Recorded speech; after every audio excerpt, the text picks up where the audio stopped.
1992 में जब टीवी के नए हीरो शाहरुख खान की फिल्म दीवाना आई तो ऐसा लगा एक होनहार एक्टर ने दिलों पर दस्तक दे दी है।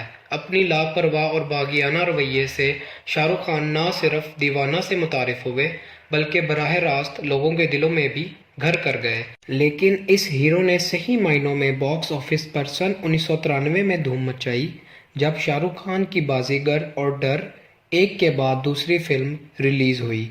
यूं तो आज शाहरुख खान को किंग ऑफ रोमांस कहा जाता है, लेकिन शाहरुख खान की पहली सीढ़ी रोमांस के जरिए नहीं बल्कि एंटी हीरो बनकर चढ़ी।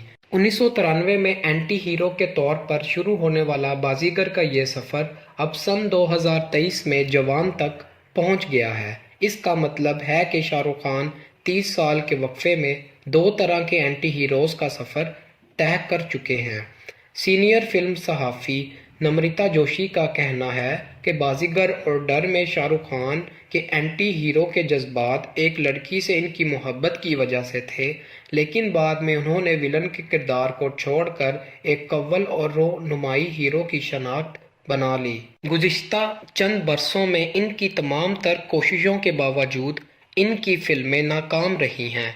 वो अपने आप को नए रूप में ना ला सके। सन 2023 में हम कह सकते हैं कि पठान और जवान के ज़रिए वो खुद को दोबारा नुमाया करने में कामयाब रहे हैं।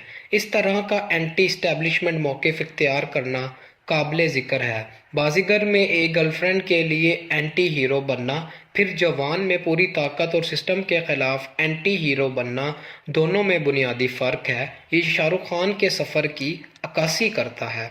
सीनियर फिल्मी सहाफ़ी अमृत कंगर कहते हैं कि सन 1990 की दिहाई तब्दीली की दिहाई थी और लोग शाहरुख खान की शख्सियत से जुड़े हुए थे। इन किरदारों में एक किस्म की दीवानगी थी जिसकी नौजवानों को तलाश थी। मिसाल के तौर पर डर एक ऐसा जज्बा दिखाया गया जो हिंदी फिल्मों में पहले नहीं दिखाया गया था।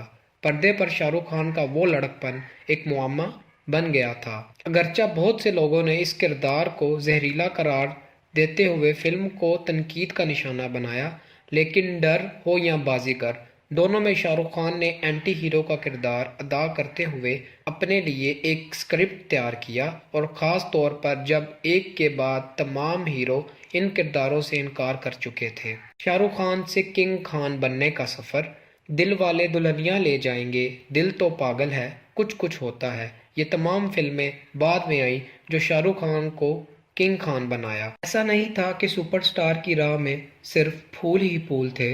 कुछ फिल्में फ्लॉप भी हुई, मगर शाहरुख खान ने हिम्मत ना हारी। उन्होंने सन 2023 में अपनी फिल्म पठान से लोगों को जवाब दिया। शाहरुख खान की इस फिल्म ने सिर्फ 5 दिनों में दुनिया भर से 523 करोड़ कमाए और कामयाबी की एक नई तारीख रकम कर दी, और इसकी खुशी शाहरुख खान के चेहरे और रद्द-ए-अमल दोनों में साफ नज़र आ रही थी। मज़ीद ऐसी वीडियोस देखने के लिए हमारे चैनल को सब्सक्राइब करें और बेल आइकन को दबाना न भूलें।